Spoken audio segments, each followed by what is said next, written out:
Olá, bem-vindos ao canal Poeira Cósmica, meu nome é Aline Daroni e nesse vídeo eu vou falar um pouquinho sobre os tipos de mediunidade.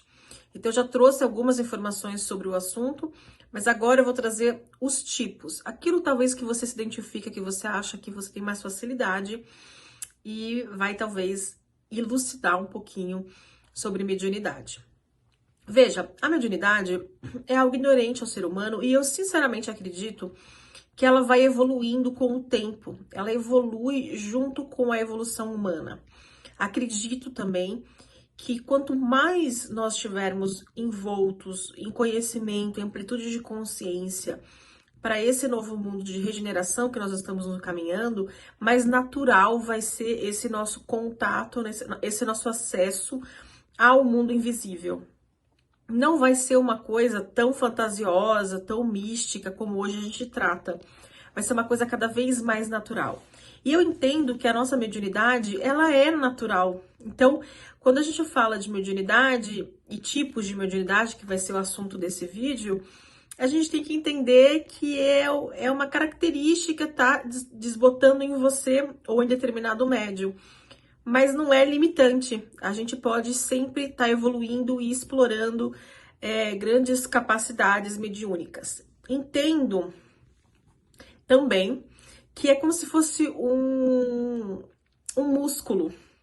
Quanto mais a gente trabalha esse mecanismo e da forma correta, né, da forma que a gente espera, que é da forma junto com os seus atos, né, as suas visões éticas, você caminhando de forma correta no seu dia a dia, mas eu acredito também que ele vai potencializando as suas características. Então, a mediunidade, ela vai também evoluindo com a evolução do médium, que isso é muito importante.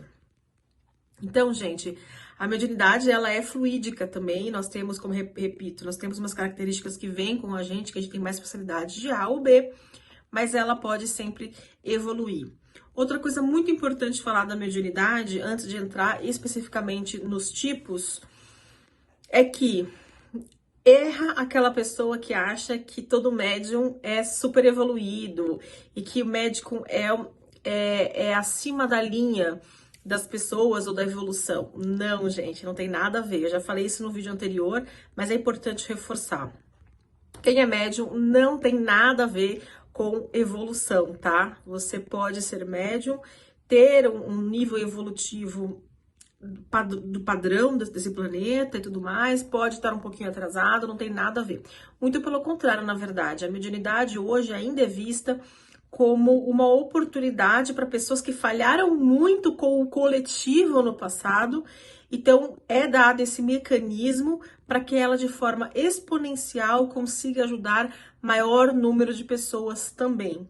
Então, na verdade, a gente pode dizer que é mais fácil ser médium porque você errou com o coletivo do que necessariamente de uma coisa positiva que você super ganhou um prêmio, tá? Então, vamos tirar isso da cabeça, que é muito importante, e entendermos que os médiums são trabalhadores para resgatar muitas vezes débitos que ele tem do passado e aproveitar esse mecanismo para fazer o bem.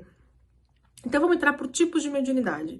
Bem, eu vou trazer aqui um resumo desses tipos de mediunidade, aqueles que são os mais comuns que a gente vê no nosso dia a dia, ou que a gente já tem uma percepção maior. Mais informações sobre esse assunto devem ler o Livro dos Médiuns, que é muito importante. Todo mundo que se interessa por esse assunto ou que é médium, é obrigatório essa leitura. Então você precisa ler. Além de alguns livros do Chico Xavier, em que ele sempre traz na prática ou com histórias sobre o assunto, como mecanismos de mediunidade, com o André Luiz. Vale a pena ler. Eu acho que isso ajuda muito a gente entender um pouquinho mais sobre a mediunidade. Mas aqui é como se fosse um guia rápido de tipos de mediunidade. Bem, o que é importante falar é que existem os médiuns que são conscientes, semiconscientes e inconscientes. O que são isso? Os médiuns inconscientes são aqueles que dão a passividade eles permitem a expressão do ser invisível e eles acabam perdendo a consciência por aquele período de tempo, né? Então aí quando ele retorna à consciência, ele é contado a ele o que aconteceu muitas vezes, porque ele não se recorda, tá? Ele empresta aquela expressão para o espírito. O que é importante falar sobre isso? Gente,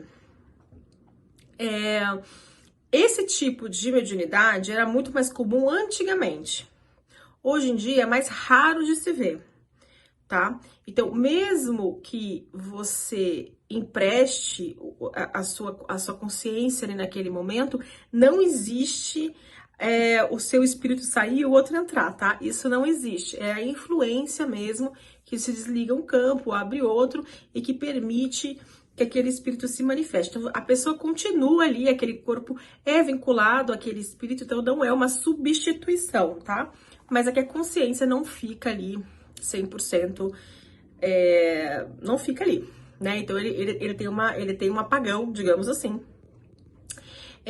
Nós podemos dizer um exemplo de médium que era inconsciente, é o Arigó, que recebia o Dr. Fritz, e ele realmente apagava.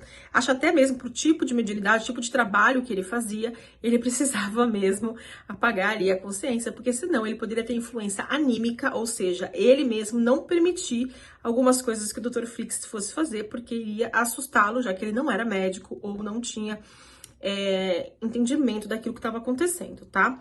Semi-inconsciente. Semi-inconsciente é quando você tem em parcelas consciência do que está acontecendo ali. Então, você permite determinadas comunicações, ações ali, e em alguns momentos você tem um deslocamento da consciência, mas em outros momentos você tá ali atento a tudo que tá acontecendo, tá?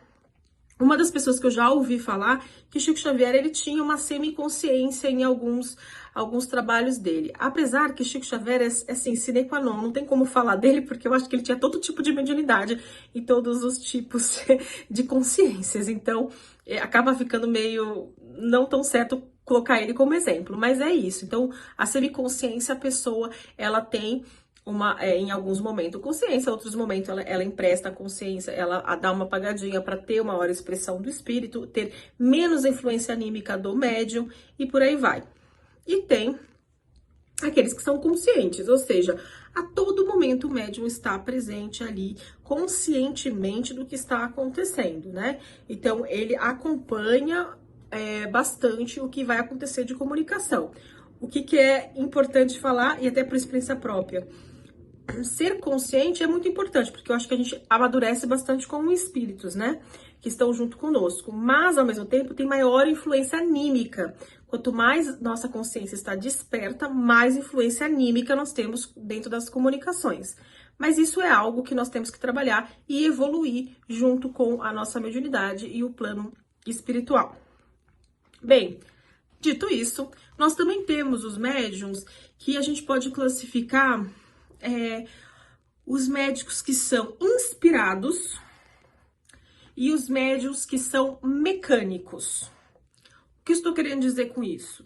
É que nós temos muitas influências dos espíritos em que eles influenciam o nosso pensamento, eles colocam ali o que eles querem falar, por aproximação, por ideia, eles conseguem passar o raciocínio deles para nossa fala. Então, mecanicamente, a minha fala é minha. A ideia que é plantada na minha cabeça não é minha. Mas quem fala, quem se posiciona, quem escreve sou eu. Isso é o mecânico. E isso é desculpa.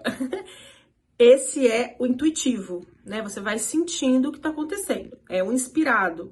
E tem o mecânico, que é o contrário. O mecânico, você empresta a sua fala para aquele espírito. Então, ele consegue falar, ele vai escrever. O braço, ele é utilizado pelo espírito. Ele consegue utilizar o seu braço para fazer uma comunicação. Por que isso é importante? Porque muitas vezes numa comunicação com uma psicografia, quando você é mecânico, você consegue fazer a assinatura daquele espírito, e aí os pais, os familiares reconhecem. Você consegue fazer desenho, você consegue escrever de trás para frente, de frente para trás, em outra linguagem que o médium em si talvez não conhecesse, mas quando é mecânico, o braço é emprestado ao espírito e consegue escrever. Isso é muito bom para demonstrar que não é o médium. A gente consegue, dessa forma, comprovar muitas coisas que só com a intuição a gente não conseguiria comprovar, tá? E existe o semi-mecânico, e no qual ele consegue ter os dois movimentos, né? Tanto por intuição, tanto pela inspiração, quanto pela parte mecânica. Então, fica aí também uma dica de como a gente consegue fazer essas comunicações. Bem, quais são as comunicações mais comuns que a gente tem? Nós temos a clarividência, que é aquele tipo de médium que consegue enxergar o plano espiritual e ele consegue ter percepção do que está acontecendo no plano espiritual. Então, ele consegue enxergar como eu posso enxergar qualquer coisa material, como eu enxergo a minha mesa, como eu enxergo as minhas coisas que estão aqui, eu posso enxergar o plano espiritual da mesma forma. Tem médios que chegam a confundir se aquilo é espiritual ou se é o médium, como o Divaldo Franco, que ele tem, às vezes, muita dificuldade de identificar o que é plano espiritual, o que é plano físico. Ele, com o tempo, vai aprendendo, ele foi aprendendo, mas tem bastante disso. Como tem aquela clarividência que é projetada a ideia do que está à sua volta. Então, você tem uma sensação, uma percepção que ali tem uma pessoa, ali tem uma mulher com um vestido, ali tem não sei o que. Então, é como se fosse uma intuição da imagem do que você está vendo. Então, essa clarividência pode acontecer com alguns médiums. Bem, nós temos a psicografia, que muitas pessoas já sabem o que é. Que a gente dá recado, a gente escrever uma carta, a gente escrever através daquilo que aquele espírito quer passar de informação. Então, ele escreve, ele psicografa o que é a mensagem que precisa ser passada. Tem a psicofonia, que é quando a gente fala pelo espírito, né? A gente consegue se expressar como para passar uma mensagem, aquilo que é necessário, muitas vezes para fazer uma doutrinação, para uma palestra ou para alguma coisa que é necessária esse acompanhamento. Tem a psicometria. A psicometria, eu não conheço nenhum médium que tem, tá? Mas eu sei que tem médiums, assim, é muito rara. E a gente pode ver médiums como Chico Xavier, que tinha psicometria. Que o que é psicometria? É você, com o toque, você já perceber o campo energético daquilo, e o campo energético conta uma história. Então, exemplo, Chico Xavier pegava uma carta e ele tocava na carta, ele sabia do que a pessoa estava falando ali. Ele não precisava nem ler, que ele já sabia. Psicometria é você pegar, às vezes, uma pedra e você falar, nossa, essa pedra veio do mar, essa pedra veio de tal lugar, com tal história, com aquilo que aconteceu. Então, é uma capacidade mediúnica de percepção do campo energético que conta a história daquela pessoa, daquele objeto, daquela carta. Então, é uma mediunidade muito interessante, tá? Então, gente, isso é um resumo. Claro que nós temos outras tantas tipos de mediunidade, mas essas eu garanto que são as mais famosas. Trouxe até uma mais rara, mas é interessante nós sabermos. Lembrando que o médium, ele pode ter todas as mediunidades, ele pode ter uma ou outra que ele sente mais à vontade, mas a mediunidade é uma coisa que a gente vai aprendendo com a vida inteira.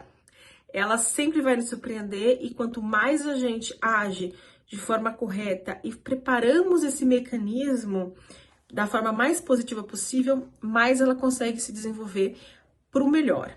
Então, espero ter dado um resumo legal para vocês entenderem um pouquinho mais sobre mediunidade. Tiver alguma dúvida, escreve aqui embaixo que eu vou tentar responder. Se eu não souber, eu indico quem pode saber, ou alguma coisa de livro, eu vou atrás. Mas o importante é que a gente debata bastante sobre isso, e espero ter esclarecido sobre a questão da mediunidade. Bem, muito obrigado e até o próximo vídeo. Tchau, tchau!